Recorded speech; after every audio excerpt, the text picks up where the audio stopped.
एक बार हजरत ख्वाजा मोइनुद्दीन चिश्ती रहमतुल्लाह अलैहि इस्लाम का पैगाम फैलाने की नीयत से अपने कुछ मुरीदों के साथ अजमेर शरीफ के एक स्थान पर तशरीफ लाए। जिस मुकाम पर हजरत ख्वाजा मोइनुद्दीन चिश्ती रहमतुल्लाह अलैहि ने क़याम किया, वहां के करीब ही एक बड़ा तालाब था जिसे स्थानीय हिंदू लोग अनासागर कहते थे। उस दौर में इस तालाब की वसात और पवित्रता के कारण हिंदू समाज में इसका बहुत एहतराम किया जाता था। उनका यह अकीदा था कि जो शख्स दिन भर गुनाह करने के बाद इस तालाब में गौस्ल करता है, उसके तमाम गुनाह धुल जाते हैं। इसी वजह से वे इस तालाब को हमेशा दियों से सजाए रखते थे। कहा जाता है कि इस तालाब में हर रात दिए जलाने के लिए तकरीबन 3 मन तेल की जरूरत होती थी। तालाब की पवित्रता के कारण वहां सभी हिंदुओं को दाखिल होने की इजाजत नहीं थी। सिर्फ आला तबके के ब्राह्मण ही वहां गौस्ल कर सकते थे और तालाब के पानी को छू सकते थे।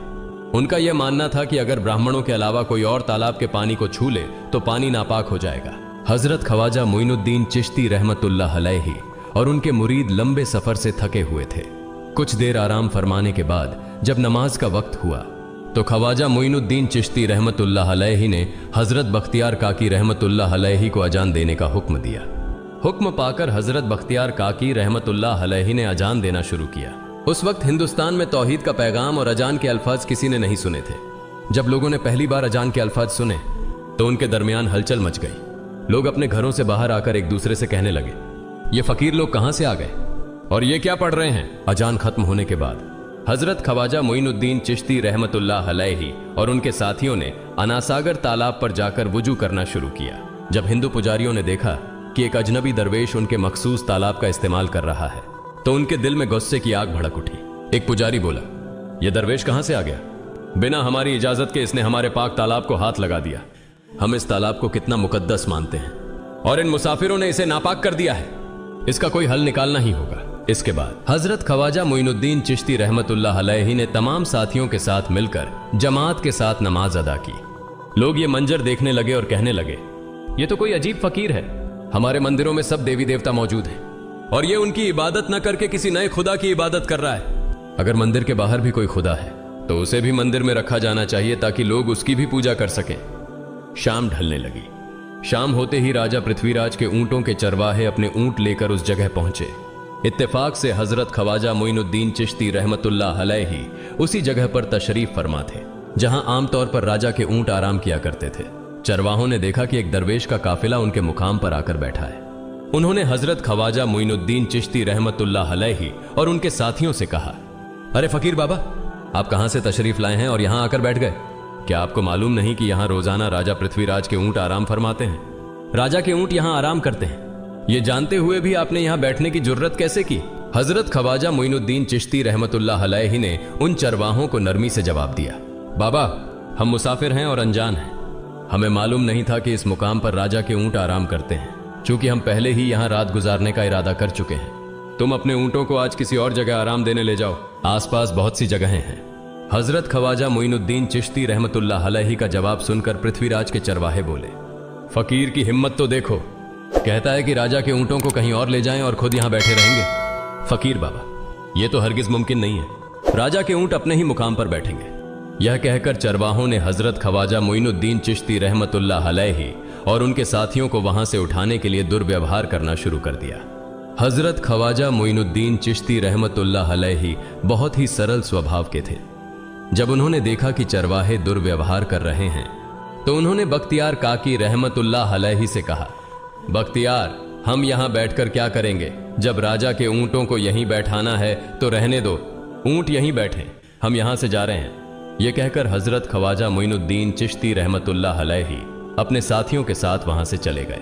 अगली सुबह जब ऊंटों को फिर से चरागाह में ले जाने का समय आया तो चरवाहे ऊंटों को उठाने की कोशिश करने लगे, लेकिन बार बार कोशिश के बावजूद वे ऊंटों को उठा नहीं सके, क्योंकि अल्लाह के वली हजरत ख्वाजा मोइनुद्दीन चिश्ती रहमतुल्लाह अलैहि ने कहा था कि ऊंट यहीं बैठेंगे। अल्लाह रब्बुल आलमीन ने उनकी यह दुआ कबूल कर ली थी और ऊंटों को आदेश दिया था कि जब तक मोइनुद्दीन चिश्ती खुद नहीं कहेंगे तब तक वे यहीं बैठे रहेंगे। इसके बाद चरवाहे ऊंटों के न उठने का कारण जानने लगे। उनमें से एक नेक चरवाहा था जिसने कहा, क्या तुम्हें याद है कि हमने कल यहां से एक दरवेश को उठाया था? जाते जाते उन्होंने कहा था कि हम जा रहे हैं, राजा के ऊंट यहीं बैठेंगे। मुझे लगता है कि उनके कहे शब्दों के कारण ही राजा के ऊंट उठ नहीं पा रहे हैं। शायद वह कोई बड़े वली हैं या अल्लाह का कोई अवतार है। इस बात को महामहिम राजा के समक्ष रखते हैं। इसके बाद चरवाहे पृथ्वीराज के पास पहुंचे और हाथ जोड़कर निवेदन किया, महाराज, हमने बहुत कोशिश की, लेकिन आपके ऊंटों को उनके स्थान से नहीं उठा सके और उन्हें चरागाह में घास चराने नहीं ले जा पा रहे हैं। राजा पृथ्वीराज ने आश्चर्य से पूछा, क्या ऊंटों को कोई बीमारी है जिस कारण वे उठ नहीं पा रहे? चरवाहों ने कहा, महाराज, ऊंट पूरी तरह स्वस्थ हैं, उन्हें कोई बीमारी नहीं है। पृथ्वीराज ने कहा, तो फिर वे अपनी जगह से क्यों नहीं उठ रहे? चरवाहों ने कहा, महाराज, कल उस स्थान पर एक दरवेश बैठे थे, हमने उनके और उनके साथियों के साथ काफी दुर्व्यवहार किया और उन्हें वहां से उठा दिया था। जाते जाते उन्होंने कहा था, राजा के ऊंट यहाँ बैठेंगे और उठेंगे नहीं। हमें लगता है कि दरवेश की बद्दुआ के कारण ही ऊंट अपनी जगह से नहीं उठ पा रहे हैं। तब पृथ्वीराज ने हुक्म दिया, अच्छा, जाओ और उस दरवेश को मेरे पास ले आओ। जब हजरत ख्वाजा मोइनुद्दीन चिश्ती रहमतुल्लाह अलैहि पृथ्वीराज के दरबार में पहुंचे तो पृथ्वीराज ने उनसे पूछा, ए दरवेश, आपने मेरे ऊंटों को क्यों पंगु बना दिया है? मेरे ऊंट भूखे मर रहे हैं, कृपया अपना जादू उनसे हटा लें। अगर जादू नहीं हटाया तो मेरे ऊंट भूखे मर जाएंगे। पृथ्वीराज की बात सुनकर हजरत ख्वाजा मोइनुद्दीन चिश्ती रहमतुल्लाह अलैहि मुस्कुराते हुए बोले, हे अल्लाह के बंदे, हम मुसलमान हैं और मुसलमान कभी जादू नहीं करते। तुम्हारे ऊंटों को मैंने नहीं बल्कि इस संसार के पालनहार महान अल्लाह रब्बुल आलमीन ने बैठाया है। उनकी आज्ञा से ऊंट बैठे हैं और उनकी आज्ञा से ही उठेंगे। लेकिन मैं उस सर्वशक्तिमान से प्रार्थना कर सकता हूं कि वह तुम्हारे ऊंटों को उठने की अनुमति दे। इसके बाद हजरत ख्वाजा मोइनुद्दीन चिश्ती रहमतुल्लाह अलैहि ने अल्लाह से दुआ की, हे अल्लाह, इन ऊंटों को उनकी जगह से उठने की तौफीक दें। हजरत ख्वाजा मोइनुद्दीन चिश्ती रहमतुल्लाह अलैहि की दुआ करते ही चरवाहों ने देखा कि ऊंट अपनी जगह से उठकर चरागाह की ओर बढ़ने लगे। यह दृश्य देखकर चरवाहे चकित रह गए और हजरत ख्वाजा मोइनुद्दीन चिश्ती रहमतुल्लाह अलैहि की करामत की खबर पूरे अजमेर में फैल गई। जैसे जैसे हिंदुओं के बीच हजरत ख्वाजा मोइनुद्दीन चिश्ती रहमतुल्लाह अलैहि की करामत की बातें फैलने लगीं और इस्लाम की महानता उनके सामने प्रकट होने लगी, मंदिर के पुजारी भयभीत हो गए। वे सोचने लगे, अगर यही चलता रहा तो सभी हिंदू मुसलमान बन जाएंगे। तब वे पृथ्वीराज के पास पहुंचे और निवेदन किया, महाराज, ये दरवेश हमारे राज्य में अशांति फैला रहे हैं। यदि आपने अभी इनका कोई उचित समाधान नहीं निकाला तो ये दरवेश सभी हिंदुओं को मुसलमान बना देंगे और तब हमारे देवताओं की पूजा करने वाला कोई नहीं बचेगा। आप इन्हें यहां से भगा दें, नहीं तो ये हमें यहां से बाहर निकाल देंगे। महाराज, हम आपको एक और भयावह बात बताना चाहते हैं। ये दरवेश कहते हैं कि जिन मूर्तियों की हम पूजा करते हैं वे पूजनीय नहीं है।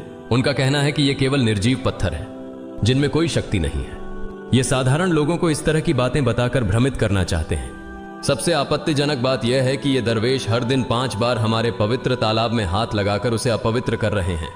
पुरोहितों की बात सुनकर पृथ्वीराज ने हजरत ख्वाजा मोइनुद्दीन चिश्ती रहमतुल्लाह अलैहि को बुलाया। जब हजरत ख्वाजा मोइनुद्दीन चिश्ती रहमतुल्लाह अलैहि उनके दरबार में पहुंचे तो पृथ्वीराज ने कहा, ए दरवेश, हम देख रहे हैं कि आप गोमाता का मांस खाते हैं और हमारे देवताओं का अपमान करते हैं। हमारे धर्म के बारे में तरह तरह की उल्टी सीधी बातें कर रहे हैं। हम यह सहन नहीं कर सकते। हम यह भी देख रहे हैं कि आप हमारे पवित्र तालाब को अपने अपवित्र हाथों से खराब कर रहे हैं। आप तुरंत हमारे देश से चले जाएं। हजरत ख्वाजा मोइनुद्दीन चिश्ती रहमतुल्लाह अलैहि ने कहा, बाबा, हम लोग तो केवल वुजू करते हैं, नहाते नहीं। अगर पूरी देह के स्पर्श से आपके तालाब का पानी खराब नहीं होता है तो केवल हमारे हाथ और चेहरे के पानी से तालाब अपवित्र कैसे हो सकता है? यह सुनकर पृथ्वीराज ने कहा, वे सभी लोग हमारे धर्म के हैं जबकि तुम लोग कहीं और से आ गए हो। तुम हमारे धर्म के नहीं हो, इसलिए तुम्हारे हाथ लगाने से हमारा तालाब अपवित्र हो जाता है। तब हजरत ख्वाजा मोइनुद्दीन चिश्ती रहमतुल्लाह अलैहि ने कहा, अच्छा बाबा, हम अब आपके तालाब के पानी को हाथ नहीं लगाएंगे, लेकिन हमें पानी की जरूरत है तो हम चाहते हैं कि केवल एक बर्तन में पानी ले लें। पृथ्वीराज ने कहा, ठीक है, तुम पानी ले सकते हो, लेकिन तुम्हारा बर्तन तालाब में लगे, तुम्हारे हाथ नहीं। अगर तुम्हारे हाथ स्पर्श करें तो हम इसके खिलाफ सख्त कार्रवाई करेंगे। राजा के साथ सहमति के बाद हजरत ख्वाजा मोइनुद्दीन चिश्ती रहमतुल्लाह अलैहि ने अपने मुख्य खलीफा बख्तियार काकी रहमतुल्लाह अलैहि से कहा, बख्तियार, जाओ और राजा के तालाब से एक बर्तन में पानी ले आओ, लेकिन बहुत सावधानी से पानी लेना ताकि तुम्हारा हाथ तालाब के पानी को छू न सके। बख्तियार काकी रहमतुल्लाह अलैहि हजरत ख्वाजा मोइनुद्दीन चिश्ती रहमतुल्लाह अलैहि के आदेश का पालन करते हुए आना सागर से पानी लेने गए। उन्होंने बर्तन को तालाब में डुबोया और उनका हाथ पानी को नहीं छू सका क्योंकि चमत्कारवश पूरा तालाब एक छोटे बर्तन में समा गया। आना सागर पूरी तरह से सूख गया और उसकी तली में केवल सूखी रेत दिखाई देने लगी। जब पुरोहितों ने देखा कि उनके पवित्र तालाब में एक भी बूंद पानी नहीं बची है और वह मरुस्थल की तरह सूख गया है तो वे घबराते हुए राजा पृथ्वीराज के पास गए और बोले, महाराज, यह तो भारी संकट हो गया है। पृथ्वीराज ने पूछा, क्या हुआ? पुरोहितों ने कहा, उस दरवेश ने हमारे पूरे तालाब का पानी ले लिया है। अब हमारे पवित्र तालाब में एक बूंद भी पानी नहीं है। अगर इस तालाब में पानी नहीं होगा तो हम अपने पापों का प्रायश्चित कैसे करेंगे? दूर दूर से हजारों हिंदू लोग इस तालाब में स्नान करने आते हैं ताकि वे अपने पाप धो सकें। अगर पानी नहीं रहेगा तो वे यहां आना बंद कर देंगे, जिससे हमारा बड़ा नुकसान होगा और अजमेर की मान मर्यादा मिट्टी में मिल जाएगी। पृथ्वीराज गहरे विचार में पड़ गए। वे हजरत ख्वाजा मोइनुद्दीन चिश्ती रहमतुल्लाह अलैहि के खिलाफ कोई कठोर कदम उठाने से झिझक रहे थे, क्योंकि उन्हें आशंका थी कि अगर उन्होंने दरवेश के खिलाफ सैनिक भेजे और दरवेश ने सैनिकों पर भी जादू कर दिया तो उनकी परेशानी और बढ़ जाएगी। इसलिए उन्होंने कहा, तुम लोग जाओ और उस दरवेश को मेरे पास बुला कर लाओ। मैं देखता हूं कि वह क्या चाहता है। अगर उसकी मांग उचित होगी तो हम उसे मान लेंगे, और यदि उचित नहीं हुई तो हम माफी मांगकर अपना तालाब का पानी वापस ले लेंगे। जब हजरत ख्वाजा मोइनुद्दीन चिश्ती रहमतुल्लाह अलैहि पृथ्वीराज के दरबार में पहुंचे तो पृथ्वीराज ने कहा, ऐ बाबा, आपने हमारे तालाब का सारा पानी ले लिया है। हम अपने पापों का प्रायश्चित कैसे करेंगे? पूरे दिन के पाप हम इस तालाब में स्नान करके धोते हैं। अगर तालाब में पानी नहीं होगा तो हम अपने पाप कैसे धोएंगे? हजरत ख्वाजा मोइनुद्दीन चिश्ती रहमतुल्लाह अलैहि ने उत्तर दिया, देखो बाबा, तुम्हारे पास आना सागर है, पर दुनिया के हर कोने में ऐसा तालाब नहीं है, तो क्या वे लोग अपने पाप कैसे धोएंगे?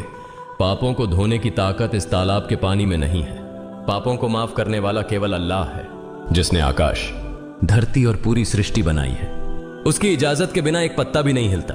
इसलिए मैं तुम्हें इस भ्रम को छोड़कर सही राह पर आने की दावत देता हूं। वहां मौजूद हजारों हिंदू हजरत ख्वाजा मोइनुद्दीन चिश्ती रहमतुल्लाह अलैहि की बातें मंत्रमुग्ध होकर सुन रहे थे। इसके बाद उन्होंने कहा, जाओ बख्तियार, जिस बर्तन में तुमने तालाब का पानी लिया था उसे वापस तालाब में डालाओ। बख्तियार काकी रहमतुल्लाह अलैहि हजरत ख्वाजा मोइनुद्दीन चिश्ती रहमतुल्लाह अलैहि के हुक्म से आना सागर में बर्तन का पानी डालने गए। जैसे ही बर्तन का पानी तालाब में डाला, आना सागर फिर से पानी से लबालब भर गया। इस चमत्कार को देखकर वहां मौजूद कई हिंदुओं ने कलमा पढ़कर इस्लाम कबूल कर लिया। यह देखकर हिंदू पुरोहितों और पंडितों की चिंता बढ़ गई। वे पृथ्वीराज के पास गए और बोले, महाराज, यदि अब कोई उपाय नहीं किया गया तो सारे हिंदू मुसलमान हो जाएंगे। पृथ्वीराज ने कहा, मुझे सलाह दो, इस दरवेश का मुकाबला कैसे किया जा सकता है? पुरोहितों ने कहा, यह दरवेश एक बड़ा जादूगर है, इसलिए इसका मुकाबला भी जादू से करना होगा। हमारे बीच एक बड़े पुरोहित और जादूगर रामदेव हैं, उन्हें इसके मुकाबले में भेजें। अगर वह जादू से इसे हरा सके तो हम अपने हिंदू धर्म का गौरव फिर से प्राप्त कर सकेंगे। पृथ्वीराज ने रामदेव को बुलाकर कहा, रामदेव, मैं तुम्हें इस दरवेश को जादू से हराने की जिम्मेदारी दे रहा हूं। अगर तुम उसे हरा सके तो हम अपने धर्म का गौरव फिर से पा सकेंगे। रामदेव ने पृथ्वीराज को आश्वस्त करते हुए कहा, महाराज, आप चिंता न करें, इस दरवेश को हराना मेरे लिए बहुत आसान है। मैं आपके समक्ष हमारे धर्म का गौरव वापस लाकर रहूंगा। इसके बाद रामदेव अपने साथियों के साथ हजरत ख्वाजा मोइनुद्दीन चिश्ती रहमतुल्लाह अलैहि के सामने मुकाबले के लिए पहुंचा। उसने कहा, मोइनुद्दीन, अगर तुम में ताकत है तो मुझसे जादू का मुकाबला करो। मैंने तुम जैसे बहुत से जादूगरों को हराया है, तुम्हें हराना तो मेरे लिए साधारण बात है। हजरत ख्वाजा मोइनुद्दीन चिश्ती रहमतुल्लाह अलैहि ने उसकी बातों का कोई जवाब नहीं दिया। रामदेव ने देखा कि हजरत ख्वाजा मोइनुद्दीन चुप हैं, तो उसने गाली गलौज करना शुरू कर दिया। जब रामदेव अपनी हदें पार कर गया तो हजरत ख्वाजा मोइनुद्दीन ने उसकी आंखों में देखते हुए कहा, रामदेव, तू चिल्ला रहा है, लेकिन मैं तेरे माथे पर ईमान की रोशनी देख रहा हूं। हजरत ख्वाजा मोइनुद्दीन चिश्ती रहमतुल्लाह अलैहि की यह बात सुनते ही रामदेव कांपने लगा, और उसी क्षण अल्लाह रब्बुल आलमीन ने उसके दिल में ईमान की रोशनी डाल दी।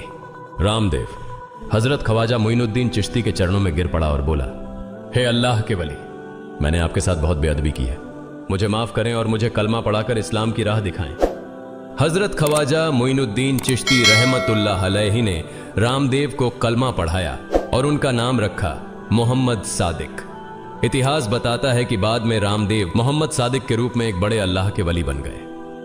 प्रिय पाठकों, सोचें, जो रामदेव हजरत ख्वाजा मोइनुद्दीन चिश्ती को पराजित करने आए थे, वही अब उनके हाथ में हाथ देकर इस्लाम की शांति की छांव में आ गए।